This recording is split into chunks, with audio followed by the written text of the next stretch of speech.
你有冇諗過喺芭蕾舞劇都可以睇到香港嘅鐘樓同搶包山呢？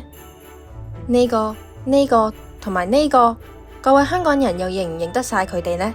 會喺經典聖誕芭蕾舞劇《胡桃夾子》見到佢哋，其實係因為今次演出係由香港芭蕾舞團改編嘅香港版本。演出今年踏入第5個聖誕，文化中心嘅展覽將會帶大家睇睇港版《胡桃夾子》嘅創作故事，伴隨住柴可夫斯基嘅美妙樂章。觀眾將會睇到小女孩嘉麗遊走喺20世紀初嘅香港，點樣擊敗以張保仔為藍本嘅邪惡老鼠王。300個角色，240套戲服，每一套都花咗服裝設計師好多心機。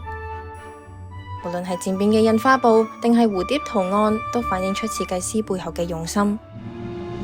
芭蕾舞鞋亦都係舞者嘅靈魂。